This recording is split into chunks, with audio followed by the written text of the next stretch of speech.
From deep within our hidden volcano laboratory, a podcast about gaming from the people who bring your games to life. These are your core elements.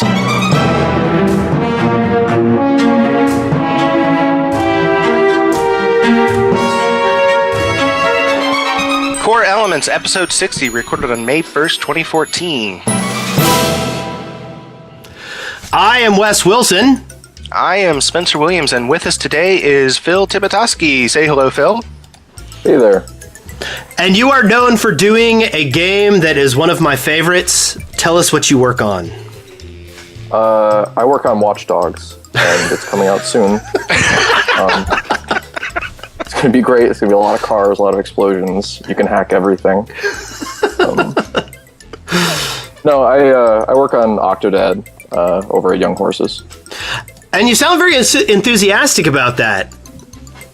Yeah, I'm real excited all the time, as you can probably tell. Which is fun. I'm one of those people who you can't tell is excited about anything, even when they are. So, I'd like to introduce you to my co-host, Spencer. Hi Hello, again. I'm Spencer. What are we doing? What is this? Because Spencer's kind of that way too. He'll get excited about things, but he'll play it down. So Octodad... I didn't know that. Yeah, you do. This is new to me.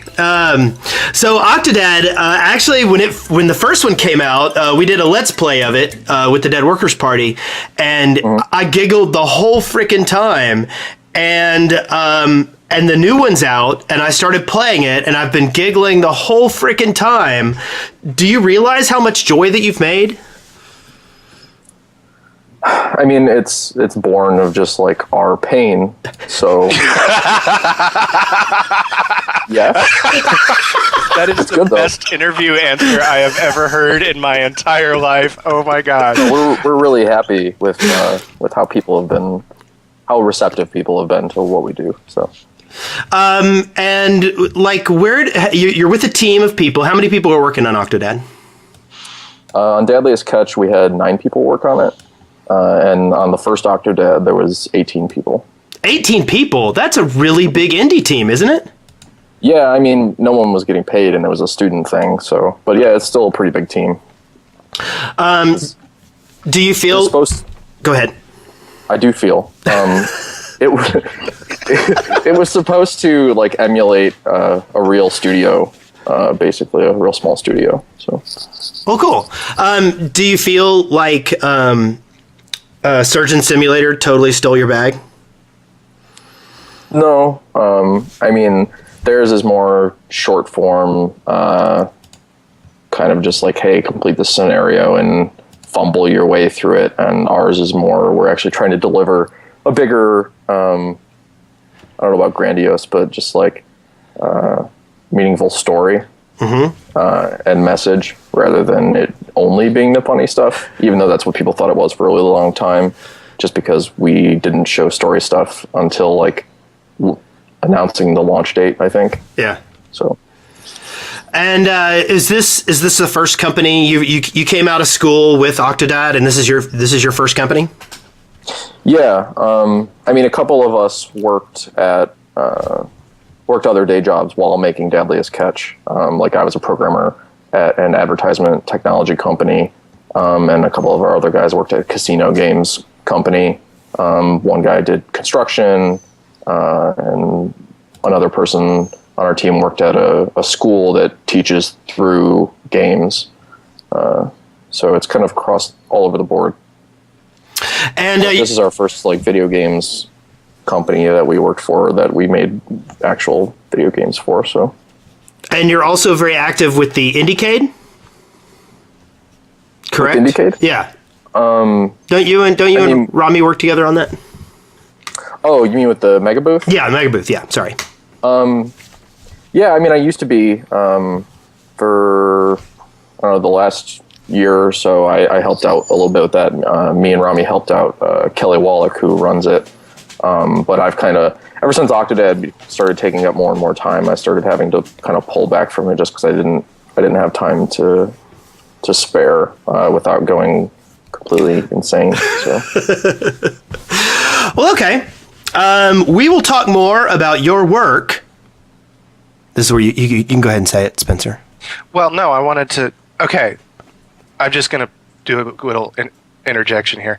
I was told that I had to come back and do the show more often because you were butchering the "but first." Yeah. So I kind of want to hear you butcher it. So go ahead. Well, I just do it short. I don't put a long "but first" on it. I just go, "We'll talk to you more, but first." I don't do the whole "but first," which you usually do. Oh, but first.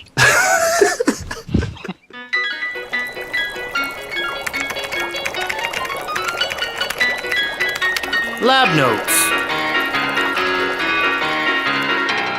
So I've had a weird week or month playing games. I've done 3 conventions in 4 weeks, and I haven't been able to really do a whole lot. I've been kind of focusing on things like on kind of zone outy games still. I finished Assassin's Creed Brotherhood, which, really like fed into my short-term goalitis.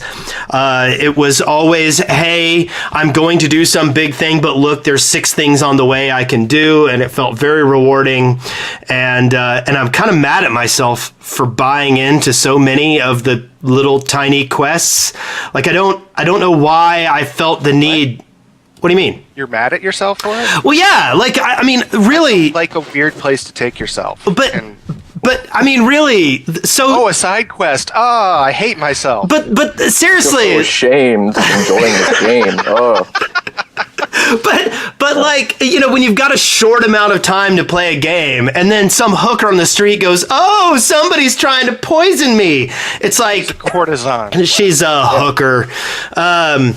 After a little while, I'm like, "No, I'm not doing your quest. You're distracting me. Get out of my way." And then I'd see flags, and I'd be like, "But it's right there. That flag, it's right there. I can just grab it." And but I did finish it. I was a little disappointed in the end, but I just started Revelations, and I'm happy. I kind of like the idea of old Ezio. I hope he gets some back cramps. And it kind of sounds like every Assassin's Creed game. Like you're having a ton of fun, and then you get to the end, and you're just like, okay. Yeah, I mean that's pretty much how it is. But at the same time, like the general like running around, finding things, stabbing people, it's all good. I can't complain. The game totally has Lost syndrome. It totally has Lost syndrome. The whole game is based on, there's some mystery behind it, and no matter whatever the like big reveal of the mystery is, it's going to be disappointing. Yes, but I liked that about Lost because it pissed a lot of people off, and that made me happy. Because I was just like, cool. They just like came up with this bullshit excuse of like what was actually going on. And they just decided that's how it was because they're the creators of this thing, and everyone just kind of has to deal with it.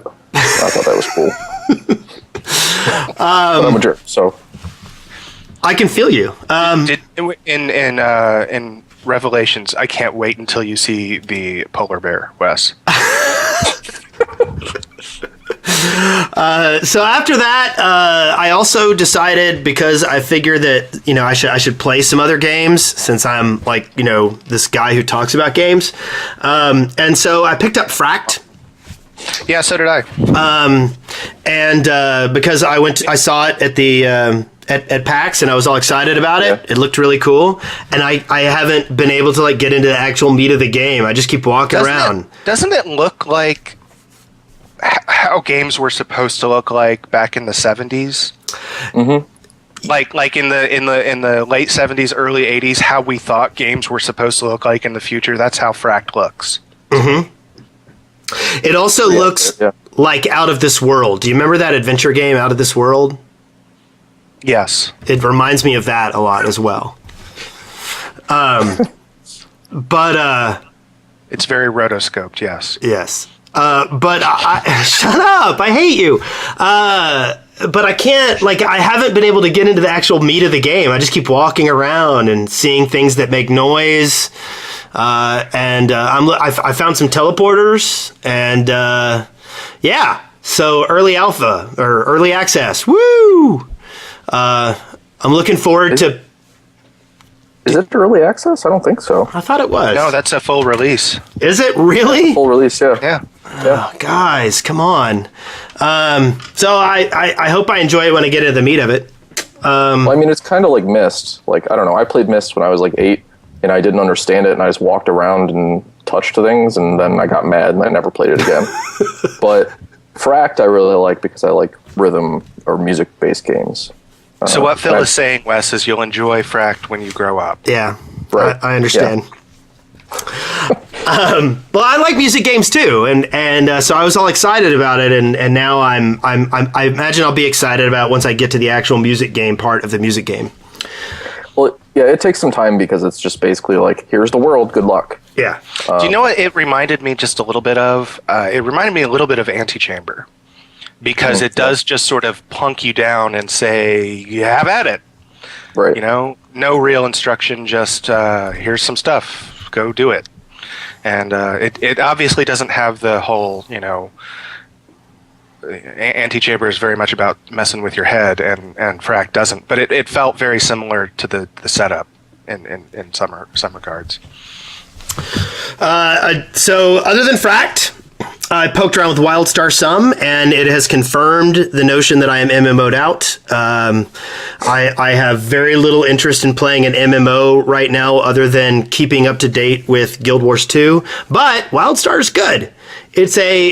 I like all the animation. I like the colors. I like the style.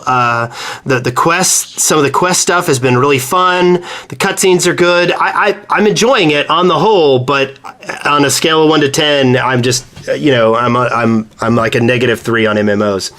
And then I've been falling back on a couple of things. I fall back on FTL and Smite. Smite is still my wake me up game. I'm still enjoying logging on, playing a game or two before I do other things. I feel like I'm getting better and better at the game. And then FTL is I'm watching something on Netflix and I want to play a game at the same time game.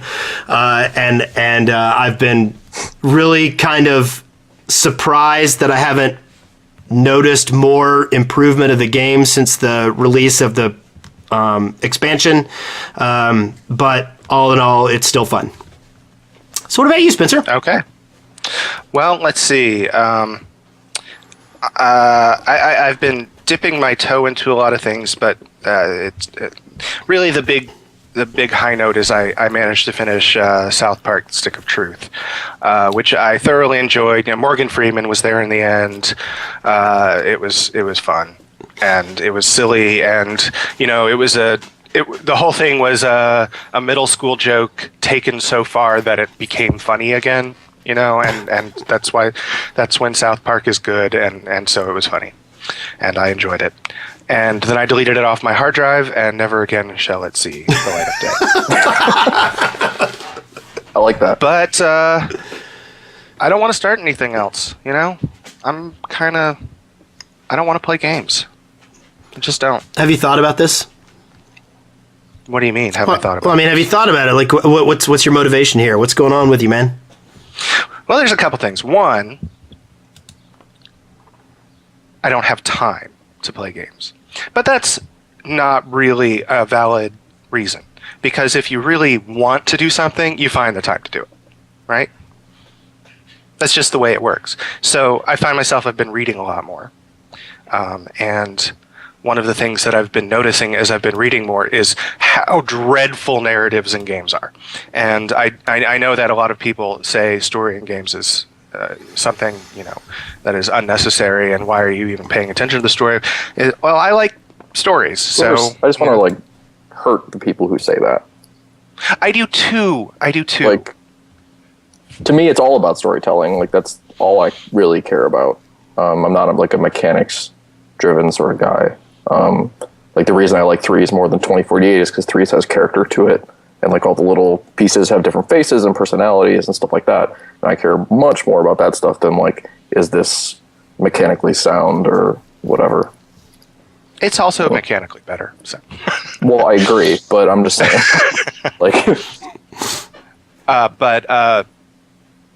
That whole thing, man, the Threes 2048 thing. Anyway, yeah. but got off topic there. Can of worms. That's okay. But no, and you know, it's so weird because gaming has been such a big part of my life for so long, and it's just more and more I'm drifting further and further away from it, and it's been a process of years now, and I keep coming back to it slowly and drifting further away. And you know what I've noticed? What is happening at the same time? I've been working on a game. And is this what happens? You start working on a game and you stop wanting to play games? Yes. Or at least they're far and few between because I don't know. I played games for probably 22 years or something like that, which I'm only 25, but just like after playing them for so long, at least for me, I get really bored of playing the same sort of stuff. And so I really only play things when they're like particularly original or really, really good or whatever. And it's just, if something's kind of like, it's all right, I probably will never touch it. And then at the same time, also when you start making stuff, you realize how a lot of stuff is put together. And so it gets harder and harder for games to kind of pull you in and stop you from trying to analyze them. I feel like. Do you know why I enjoyed South Park? Because there is nothing else like it in the gaming space, at least as far as the narrative goes. It's South Park. It was South Park. You know, if you like South Park, it was South Park. I'm using terrible language here, but you know, it was not the same thing that you get over and over again. You know, giant robots hitting each other, elves shooting each other with bows and rocket launchers, and you know, it was. I'm just, the tropes are tired, and I'm tired of them, and I'm dying slowly inside. Well, I mean, we all are. Yeah, but I know what you mean. All I'm saying is, you know, the Elder Scrolls Online is making it worse. No, I agree. Like, I can't stand, like, elves, fairies, all that kind of stuff. At least to a degree, just because, I don't know. We have rules here, like, when we go to make new games, that you can't have Space Marines, you can't have, you know, elves and all that kind of stuff. Like, there has to be an extremely good reason for those to be anywhere near anything in the game, to actually have them there. Because otherwise it's just like, why are you just leaning on these things that have existed for forever and been reused and reused and reused? It's boring. Nazi zombies. That's fresh. Right. Yeah. Well, Nazi zombies were in South Park, and it was great. It was fantastic because the Nazi zombies showed up, and the guy who saw them actually said, "Nazi zombies, why? No, I'm so tired of Nazi zombies. Why are they in everything?" And then, at least it's self-aware. There were Nazi zombie fetuses and Nazi zombie bacteria. It's great. So, it's a giant Nazi zombie fetus. Was fantastic. What about you, Phil? What have I been playing? Yes. I hate video games. No, I hate a lot of video games. So I don't hate all of them. But the last game I played, so I should probably be listing off like some super cool indie stuff, but the last game I played was Infamous Second Son, which I liked a lot, but I felt was like way too long. I would have been a lot happier if they'd condensed it into like maybe 3 hours instead of, I think it was like 15 or something. Or at least that's how long it took me because I'm bad at it, but I don't know, do you just like walk around and you're destroying all these bases and collecting core pieces and stuff to power your guy up? And I wish there was like five bases instead of like 35 bases or whatever. Just because I got really bored of just being like going to this thing, killing these dudes, getting the cores, going to this thing, killing these dudes, getting the cores. I don't know, I just feel like it could have been a lot shorter and more dense, rather than spread apart and stuff. As fun as it is to like run around in that city, it just gets boring like after your 20th drug bust or whatever. But I liked what they did with it, though I hadn't played any of the other Infamous games, so it was a somewhat new experience for me. Do you think that there is two different audiences for something like that? You've got the people who have time, and you've got the people who don't have time, and you want the people who have you have the people who want a very dense experience that's really, really good, but then you have the people who want tiny nuanced changes so they can get a complete understanding of the game and the mechanics and feel it more intensely. No, I don't. Okay. I think it's entirely Metacritic's fault. I think it's partially Metacritic's fault, and it's partially go ahead. I think it is entirely the fault of the very granular nature of game reviews that have insisted on trying to take an objective look on games and saying, if I'm paying $60 for this, I need X amount of hours of entertainment from it, which is partially the review's fault and partially the payments, the way games are priced fault. But clearly that's padding is what you're talking about, and I don't think anyone really thinks it's fun. I'll say this: when I played Far Cry 3, it's the same thing. There are 25 camps all over the map, and your goal is to go in and kill the people in the camps so that the random people don't spawn. But each camp was different. Approaching each one can be done well, but frequently it is not. Often it's not. Frequently it is, hey, here's a camp. It's exactly like X camp you've seen before. Or at least maybe it's laid out a little bit differently, but the people in it are going to act exactly the same because regardless of how many times they say, hey, our brand new Z46 billion processor that we've put in the PlayStation 86 billion, I'm clearly exaggerating the numbers here, is capable of rendering the best artificial intelligence of all time. It doesn't matter because they're all still going to go, hey, look, the player, and then you're going to kill them with your elbow drop of doom. I don't know. I mean, I can understand why things exist as they do. And if I was still in high school or something, or if my job was something I could just leave at my job and then go home and do whatever, I might have more time for that kind of stuff. But still, I just kind of was always looking for when am I going to get to the next story bit? I'm tired of fighting people. I don't want to spend 2 more hours fighting people just so I can see what happens next. And I know it's also part of them trying to make the game that people will think is worth that value, because a lot of people do value games in a matter of time. Because it's just hey, do this thing that sucks up time in my life so I can die faster. It is. It's we're all just wasting sweet time ennui, take me. I know this is all very bright and sunny. And then the developers, it's well, we can only make so much stuff that's going to actually work well, and then we have to spread it out as thin as we can, so it makes this long game. Or at least that's been our experience of kind of dealing with that problem of having a 3-hour game on average for someone who doesn't play games very often, and then it only being an hour and a half for someone who's really good at it, and for us being half an hour, and people being $15 for 3 hours, this is insane, who would buy this, I'll wait for the sale. And that's fine, I guess, but it just sucks to have that kind of almost requirement when you go to make something, that you just kind of have to deal with that. I don't know. Well, I think you deal with a lot of that with, you've got movies that are in the same boat, Right. If you're going to make an action movie, it's very difficult to do that without, making it some ridiculous,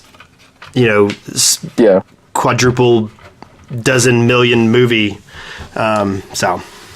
But then, the expectations around movies and versus games or versus food or books are very different when it comes to price and length. You can go see a movie that's 2.5 hours long, pay $14 for a ticket or whatever, and it's fine. But if you do that for a game, well, that's insane. Why would I pay $14 for 2.5 hours a game? Even though you get that game forever and you can always go back and replay it, and, it's weird. I agree. It is weird. I actually do try to like scale it that way. People are like, oh my gosh, you pay this amount of money on this game. I'm like, yeah, but if I went to a movie or if what if I went to an amusement park? How much would I pay? You go to Disneyland or Disney World for the day, you're paying out the butt, You get to do it the one time, and if you want to come back, you have to pay again. Yeah. So, yeah. I mean, it's just a, who finds value in what proposition. Right. But I feel like because of the way game reviews were, not so much anymore, because game reviews have shifted somewhat, especially in the last 5 years or so. But because they came from the technological point of view, computer reviewers shifting over into game reviews, they came from a very top-down perspective of let's look at this point by point, not as a whole. And as a result, game length became one of those bullet points that had to be filled. So anyway, we've sort of covered this. Yes, and I think we've languished here. Let's talk about Pokemon. Let's talk about something where you literally do the same thing over and over and over and over again. My kids are getting into Pokemon. Not the games, because I haven't bought any of them for them yet, but they're into the cartoons, and they're getting sticker books. They're starting to memorize the names of all the Pokemon, and I'm afraid I'm about to enter into an alien landscape that I'm not sure it's going to please me. What generation are they on? They're just looking at stuff from here and there. They've been watching some Pokemon black and white cartoons, and they've got a sticker book from some generation, and yeah. So I have a feeling I'm about to start delving into that alien world that you told me about, Spencer. Although I did talk with Rob Moran, and he says the new games are kind of made for a new generation of people stepping into it. So yeah, that's what people who grew up playing Pokemon that are trying to convince old fuckers to play Pokemon say. Because really, that shit ain't true. No. I grew up playing it, and I still have only really played Red and Blue, because I tried some of the other ones, and I just was like, I've done this before. Yeah. Well, okay, so you're playing Candy Crush Saga, really? No, it's just a lie. Yeah, I don't know. I just wrote down a bunch of bullshit, but I played threes. That's probably what I play most, just because it's like, oh, I'm on the train, or I'm on the bus, or I'm waiting for something else, and I get a game of threes in, and then you miss your bus. I'm terrible at it. So bad at it. Otherwise, what else did I play? Did you see anything at PAX that was like really making you want to play it? Oh, Below by Cappy Games, and Hack and Slash by Double Fine. Anytime I go by either of their booths, they usually have something that I want to try. Yeah. I haven't gotten to yet because I didn't have time there, but I'm really excited for both of those to come out. I have never been disappointed with anything from Cappy, ever. Yeah, pretty much. I love, yeah. In fact, I could start playing what is it, the Might and Magic game that they made right now. I could have fun with that. I got really excited about Love in a Dangerous Spacetime. Oh yeah. That looked like a lot of fun. For those who are unfamiliar, the basic idea is it's two players on a ship, and things are coming at it from the outside, and you have various stations on the ship, and you run around and man the stations, and you try to coordinate how you're destroying all the things that are coming at the ship. So, okay, let's move on.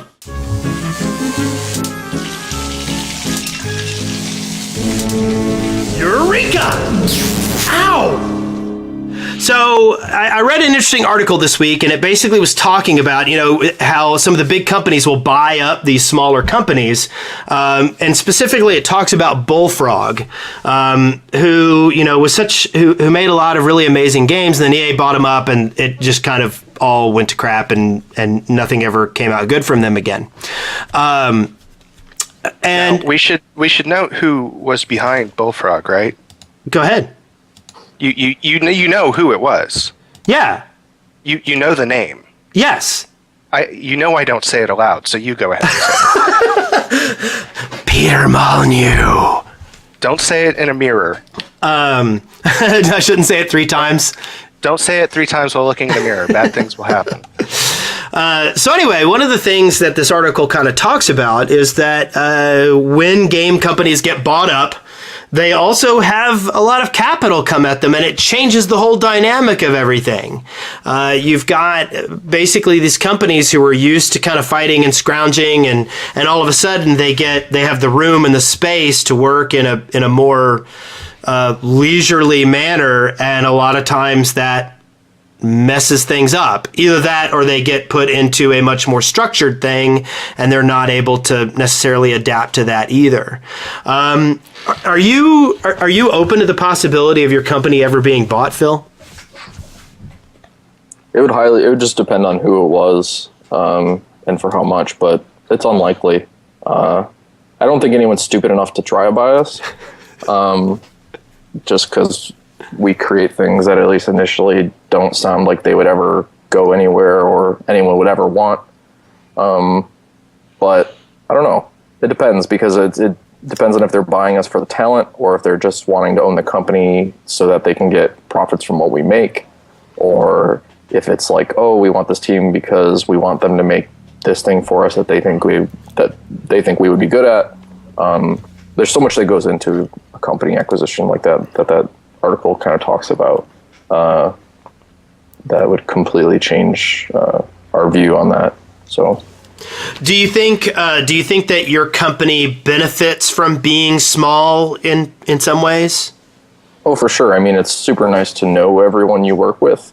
There's no like weird, majestic middle management people that just kind of tell you what another department is doing. We all are always in contact with one another and know what's going on. And if we don't, it's very easy to remedy.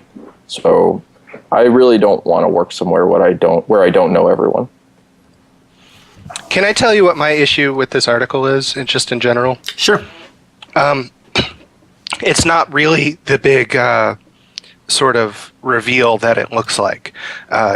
Basically what it's saying is when a company buys another company, there's a clash of cultures, which is a very, very old problem. And it's not something that can't be managed in a responsible and reasonable way by companies that are willing to do so and are aware of the problem. So, this is not a new or insurmountable problem. So, again, maybe it is the explanation, but as for being so that's why it never works out, that doesn't work for me. It's still, there is something irresponsible going on when these sorts of things, these buy and closures happen.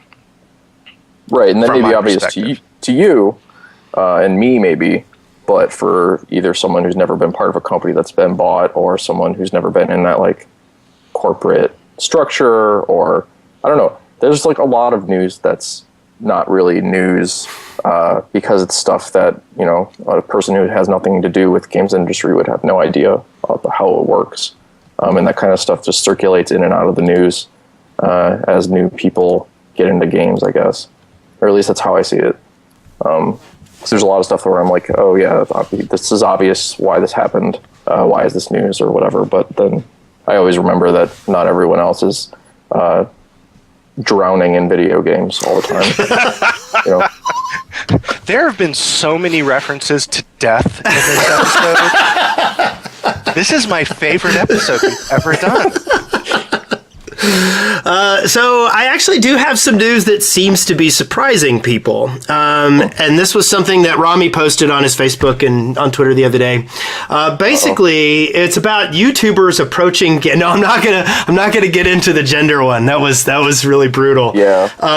But YouTubers have started approaching game developers asking for a piece of their profits. YouTubers. The article does not really go into it very much, but basically what it was, well, I mean, it's also, if somebody approaches you, you don't necessarily want to Right. blow the You don't whistle, wanna bury them. right? And you don't want to blow the whistle on them because you might still want them to play your games and promote your stuff. You're just not going to give them a piece of your profits. And a lot of people were kind of shocked by this, but having I just as a for instance, I work with Mindcrack, which is a group of Let's Players, and they were in interaction with the people who made Chivalry, and Chivalry gave them a code to let them Play the game. well, a code so that anybody who was from Mindcrack could buy in using the code.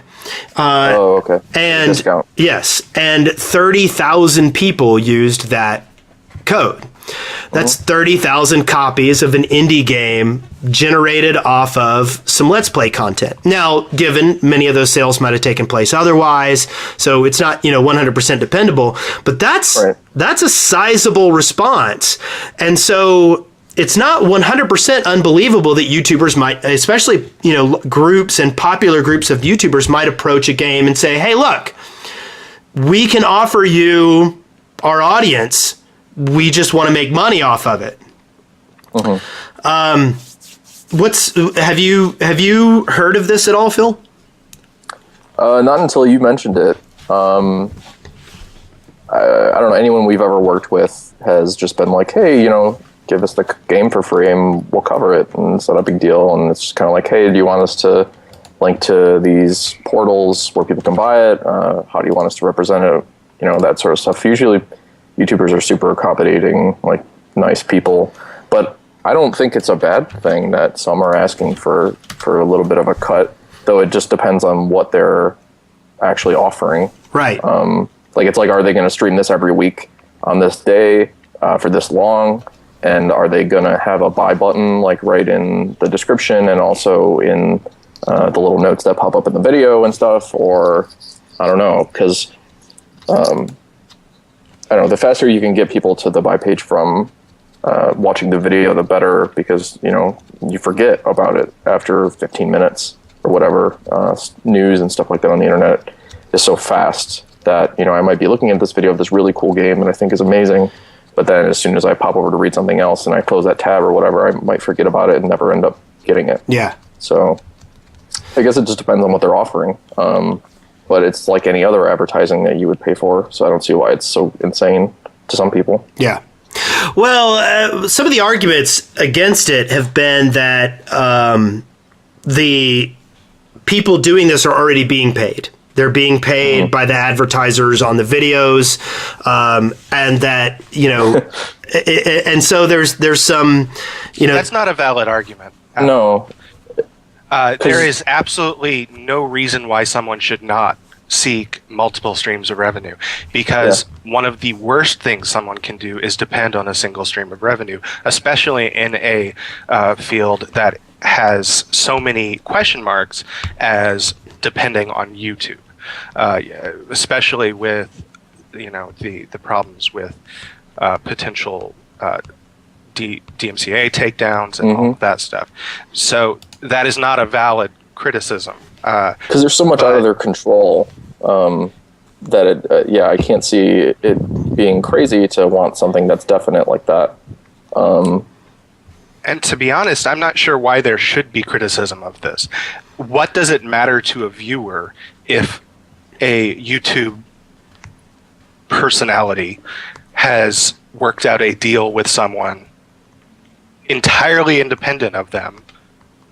I don't understand the criticism. Yeah. Well, you also have to realize that they're making cents per view, maybe half a cent or something per view. I don't know what the actual statistics are. All I know is it's quite small. So unless you're getting PewDiePie numbers, it's not like they're getting super rich off this easily. Yeah. They do a lot of work to record these videos, edit these videos, upload them, answer all their comments, take care of the communities. It's a job.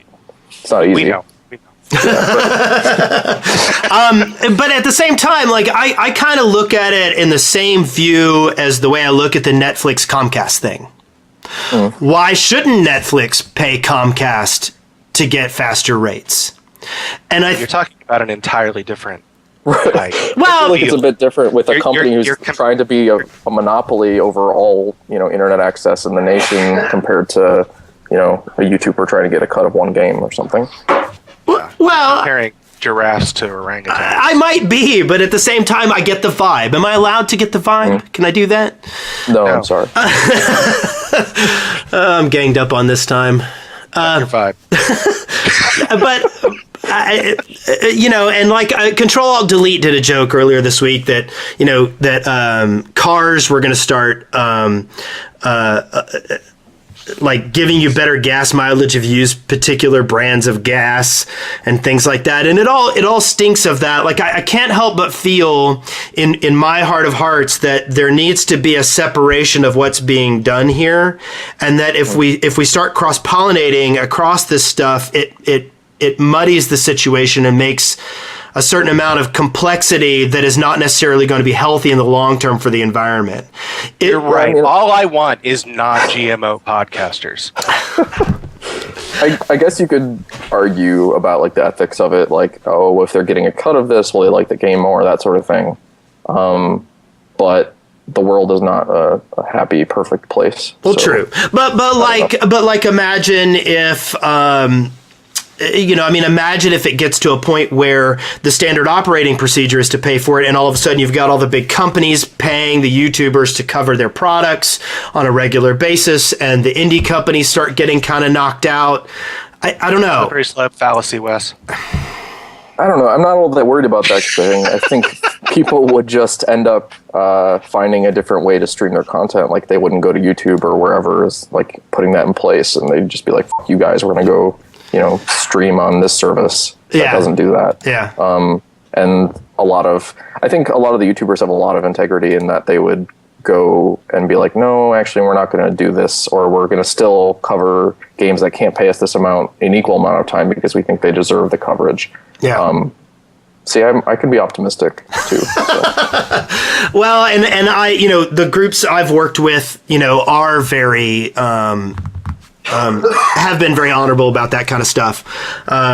So, I mean, I'm optimistic about it as well. But I can understand I can understand the motivation to do so. I can understand the value of doing this kind of a deal.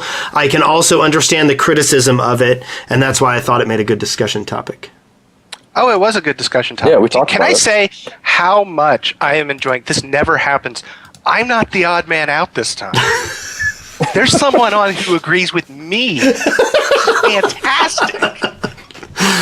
And actually, I've got a video to kind of share with this, and I've been watching the Game Theorists a lot lately, and he's been kind of covering some neat topics. For instance, he covered the pornification of the goddesses in Smite and things like that. And he did an episode called Flappy Bird, Spaghetti Sauce, and PewDiePie. And basically what he's talking about is demonstrating how there are tastemakers in the YouTube environment and how they can clearly be shown to influence the purchasing and playing of games. And he actually goes so far as to say that maybe that's one of the reasons Nintendo is on the decline, is because they have such a hostile YouTube attitude in not letting their intellectual property be played on YouTube as freely as other game developers are. And I thought it was an interesting kind of take on things. I thought it was interesting as well. I think that's perhaps a bit reductive, but it's certainly symptomatic of one of Nintendo's problems, which is sort of a perplexing hostility to the 21st century. But it is interesting that the you brought up PewDiePie earlier. The video made the point that why did Flappy Bird take off? And it looks like when PewDiePie mentioned Flappy Bird took off. So perhaps YouTubers have more power than people give them credit for, and that's an interesting theory. And I'd it's something to pay attention to. And I mean, there's a lot of games that I might not have paid attention to at all, but once I saw 2 or 3 different YouTubers play the game that I respected, and I respected those YouTubers, I'm like, wait a minute, I need to pay attention to that. I also think YouTubers have a really, groups of YouTubers in particular, have a really good track record of finding excellent multiplayer games that are freeform, where they can kind of turn their gameplay into spectator sport, and those are usually very appealing games to me. And so if I pay attention to what's going on in the YouTube space, I can find those games. Which is funny, since I never pay any attention to YouTube, and so I find games entirely different ways. So, well, and it's weird. I walked around PAX East and I was all excited. I'm like, okay, this is my first PAX. I'm gonna dig in. I'm gonna look at all. I'm gonna go and play all these indie games. I'm gonna really figure out, what's going on here and find the things that are gonna be the gems of the future. And I was completely and totally overwhelmed. There was no way I was going to be able to dig into that in any substantive way. Waiting in one line for one AAA demo-y kind of thing pretty much ate half a day. There's just no way to step into that environment and consume it in any kind of reasonable manner unless you've done this insane amount of homework beforehand and set up interviews and do that kind of stuff. That's why you should go on a press badge, so you get there before the crowds go. That's what I did. Well, and we planned to do that, and then we got drunk the night before. It happens, it's rough. But yeah, you don't want to. Why don't you want to wait in line 3 hours to see a trailer that they're going to release online the next week? Yeah. I don't know. Just go to the mega booth.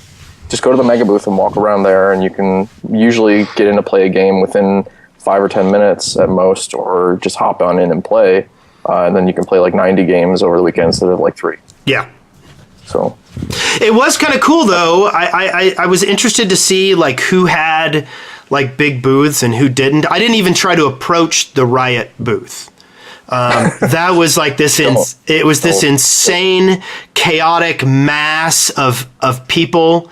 And I just was like, I'm not getting near that. So if anybody's ever thinking about putting up a booth, make sure you're nowhere near Riot, because MOBAs really scare me.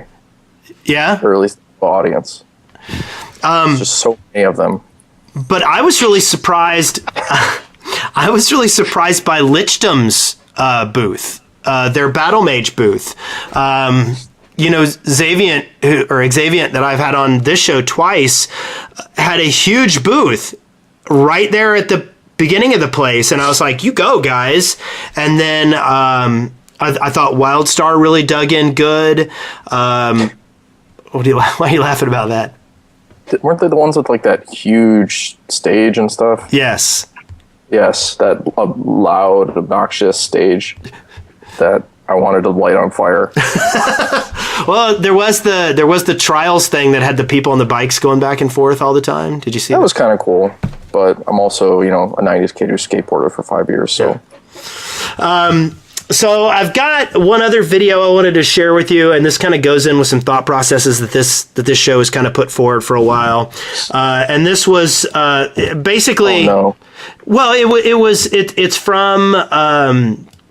Extra credits, and they basically. I hate extra credits. Why? Go on. What? Go on. I just don't know because I saw the question of the headline. I haven't even watched the video, and I know it's already trouble. Well, and that's just it. What they're saying, and this came from a place. I did a recent. I moderated a panel with Total Biscuit. And one of the things he said was that a game had to have a fail condition. That he didn't look at things like Dear Esther as a game because it didn't have a fail condition. Or Gone Home didn't have a fail condition. But at the same time, his number one game of last year was Journey, which doesn't have a fail condition. And so basically what this video does is it basically says that what is a game is a terrible question. It frames the entire discussion in a poor manner because it's less about what is a game and it's more attempting to say, well, that isn't a game and that isn't a game and that isn't a game. And that, it's tribalism. Yeah. That's what it is. It's the continuing attempt to define games and gamers as a specific group of people in an attempt to keep the club pure and keep out those that, for some reason or another, are deemed to be non-desirable. Yeah. Right. And that's all it is. So I really I pay no attention. So you can hate extra credits all day long, but I thought this was an excellent way to frame it, and I thought it was a good piece, and I'm going to share it in the show notes. That it's know-it-all-y and a little very much this is the way it is and this is the way I'm going to tell it. And there's only room in my life for one of those, and that's me. So screw you, extra credits. I don't have any beef with extra credits. I just don't like that question because I really don't care what someone else says is or is not a game because I'll just play what I want and decide that if I enjoy it or not, and that's it. Whatever. And it's like, no one would ever ask what is a book, right? Because it's a physical thing. Now there was very much the question, what is a novel, or what is literature? And those questions are just as you go ahead and ask a science fiction fan, what is literature, and see if they turn red and. But who cares? Like, you can read a 10-page pamphlet that is much better, much more well written than some really lengthy book. That's true. So but whatever. It's a pointless. It's just, again, tribalism, and I have no patience for it. Inspiration. So we actually have a sponsor. I changed the intro credits of the show to say we are a user-supported podcast because I planned on going into some kind of a, like, hey, support the show kind of thing, offer us $1 a month or something. And I never actually did it because we were pod fading a little bit with my lack of ability to get anything done and work on Game Vid Expo and work on Mindcrack. But I got approached by Loot Crate about becoming a Loot Crate sponsor, and I would like to tell the audience that you should go and get Loot Crate. And the reason I'm going to tell you that is because you'd help support the show. And specifically, not the show, but me. Not Spencer. You're not supporting Spencer. You're supporting me doing this show. I will only support Spencer. Well, I love Phil. You are the best guest we've ever had.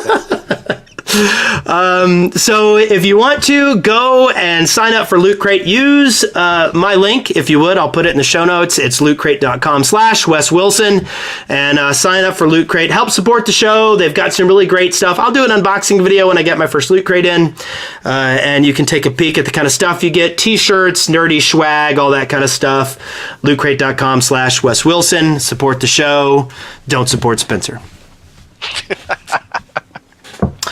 Okay, so Phil, you have talked about your game. I've read some interviews with you about Octodad, and one of the things you talk about is how it's all about the angst that arises from trying to fit in when you're an outsider. Yeah. But really, you just put that veneer over a silly game, didn't you? Did you? I mean, did you think about it really when you were making it, or did that come later? Not when we were making the first one. The idea that like you were this other and you're kind of like hiding what you are from your family and stuff has always been part of it. But like how that connected with players is something that kind of grew out of the first game, and then we actually started to think about and use more in Deadliest Catch, because we just noticed that all these people were connecting with the game on these like weird levels that we never thought anyone would kind of put together with this like stupid thing we made. So it's been interesting. Just some people like interpreting it in a bunch of different ways of like, this is how like handicapped people feel, or this is just how people who have some sort of dark secrets or are kind of ashamed of some part of themselves and don't want other people to know about feel or whatever. And that's been really weird but cool that people are getting this from our game, which I guess is what proves that games are art. Did you hear that, Spencer? He just proved games are art.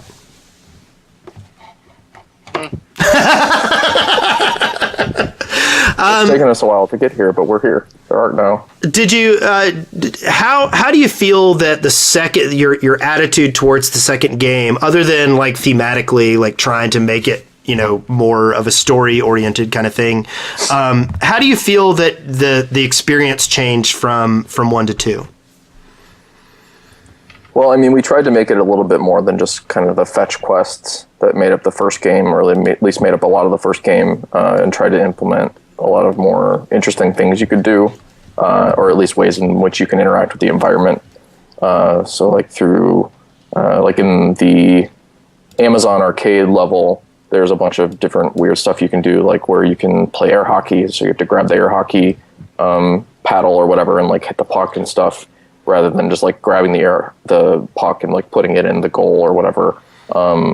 Stuff like that has been interesting. But then also with the first game, we just realized that it had a good following on YouTube and with YouTubers in general. And so we tried to kind of make environments in which they could kind of almost perform and ad lib and make their own little stories. So there's like a lot of freedom to move most anything in the environments. And then also speedrunners were kind of a surprising thing to us in that they really dug the first game since it was so hard to kind of be good at. And so we left a lot of alternate routes in the game that you could like slip by entire objectives and things like that if you went the right routes.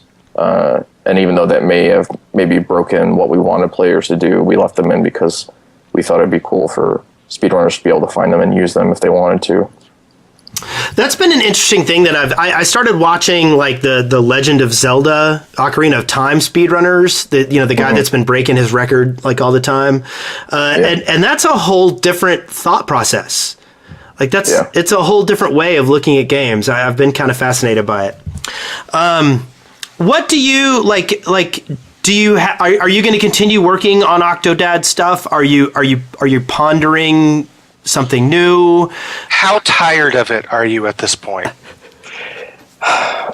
It's always like a back and forth sort of thing. Like some days and weeks or whatever, like I'm super excited about it, and then other ones it's like, well, we've been working on this for like 4 years. I wish we were doing something new. But now it's what's paying the bills, and I don't know. We love Octodad for sure, and then at the same time we want to do completely different new stuff just because that's the kind of studio we want to be.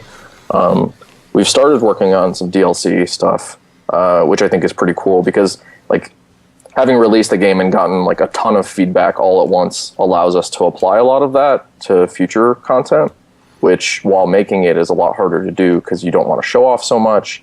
And our playtests were limited to like people we knew or people that were local.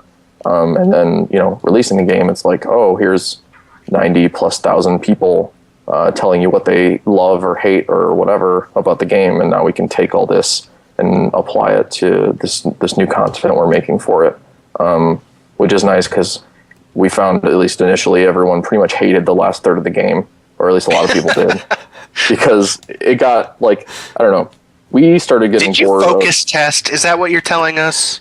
Yeah. We stuck people in little rooms and fed them scraps of pizza. Not whole pieces. It's not art if you focus tested it. Exactly. We had a very large budget of nothing, so we were able to do that. But no, I mean, it's just like... So the last third of the game, I feel like we kind of got bored, or we were worried that other people would be bored with the stuff that Octodad usually does. And so we had these kind of like stealth sections and things that are more difficult and more like reflex based.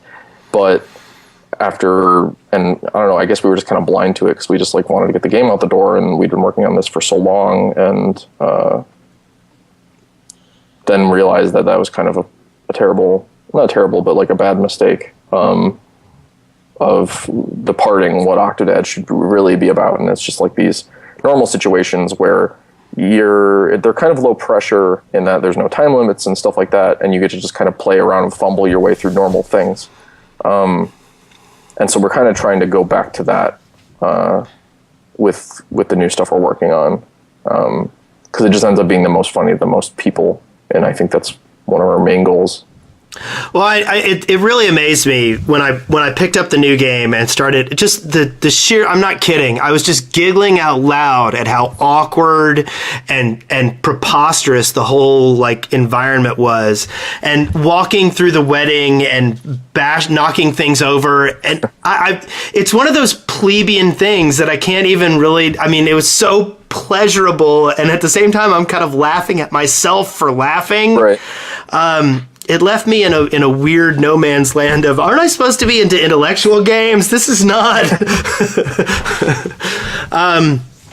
So, like, what are some of the things that you feel like your team really brought to this project that other teams couldn't have? Like, where do you see you guys succeeding in what you've done that you feel if somebody else had been in the place, it wouldn't have happened? Well, I mean, we kind of have this uncanny ability to be and do things that are really stupid, but not be ashamed of it. Or at least know where to draw the line of like, oh, this is too stupid, or this is just the right amount of stupid. That sort of thing. Which maybe is bad to say about your own product, but whatever. No, I mean, I mean, there's joy. I mean, it's the same thing with the South Park game. There is joy in playing. Oh no, there is. Trust me, I finished playing it. There is no line in that game that is not crossed. But at the same time, like there is a certain amount of revelry in being deliberately plebeian in certain things and not taking yourself seriously. Well, I mean, we kind of draw inspiration concerning that from like Adventure Time and maybe Pixar, stuff like that, in that we can do these like stupid, maybe base jokes, but they also have some sort of underlying thing to them that maybe only a few people would get, or older people would get, or whatever. And we try to kind of litter the game with that. So there's this base, there's this top level of like, oh, this is just like a fart joke or whatever. But then there's, this other thing where it's like, oh gosh, that's actually pretty dark, So I think we do that well, or at least I hope we do that well. Yeah. Do you have any questions, Spencer? You're over there being silent. No. I can't comment because I haven't played the game, unfortunately. So You played the first one, didn't you? No, I never did. Really? No, I like you. I never. What? Don't play it. You like me? Yeah. Don't play the first one. The first one's pretty bad. Compared to the second one, at least. It definitely looks like a student game. Looks and plays like a student game.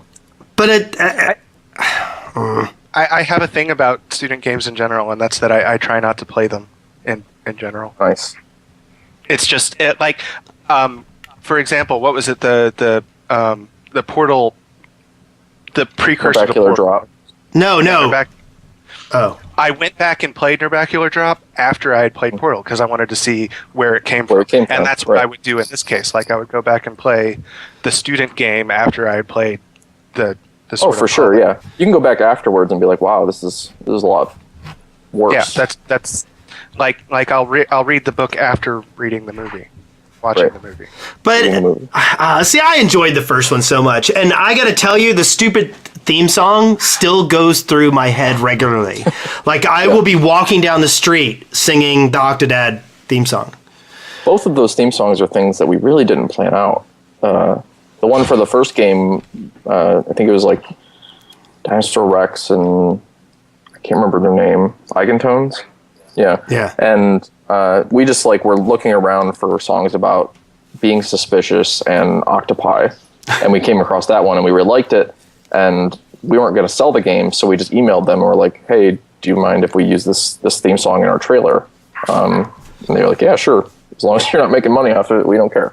And so we did, And then with Deadliest Catch, with Nobody Suspects a Thing, which has gotten a lot bigger than we thought it would, we just have a friend, Ian McKinney, who lives in Austin, and we needed a song for the first like teaser trailer, and we were just like, hey, you want to give it a try? And then it just kind of came out, and I don't know. But it's never been like, oh, we're going to make this really great theme song, and we're going to put it together in this way so that it brainwashes people into loving us or something. I wish we were that good, but we're not. I wish we could brainwash people. That's our main goal here. Well, I mean, but at the same time, like it kind of does brainwash you. Like if there's a good song and and people think about it, it reminds people of your game, and that's really awesome. Right? Yeah, I know. That was all shtick. We did do that. Just lying. Totally planned, 100%. Everything we do is very planned. The best PR man ever. Like not at all flying by the seat of our pants. Like the best PR man ever. Like asked the question once. No, we didn't really do that on purpose. Just sort of happened the second time. Yes, it was a plan. You have fallen for it.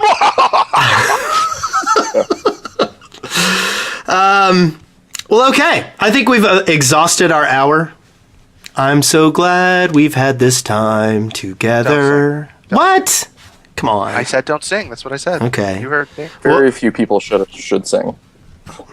I could sing, do you want to end the show? It's pretty much just Pharrell Williams is like the only person who should sing. What? Right. What? He sings that one happy song. That's all I know.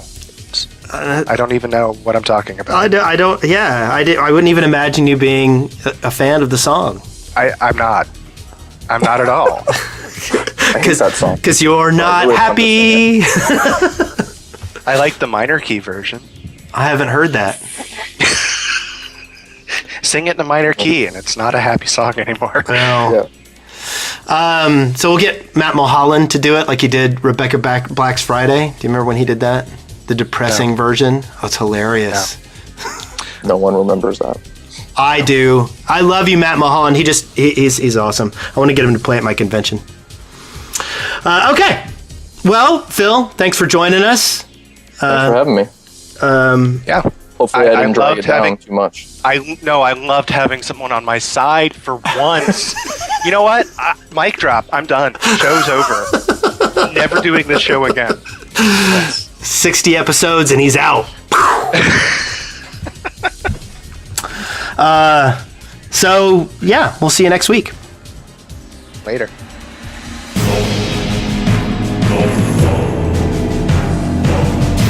You've been listening to Core Elements, exploring gaming one element at a time. A listener-supported podcast. See the show notes or get more information at coreelementshow.com or leave us a voicemail at 256-763-0455.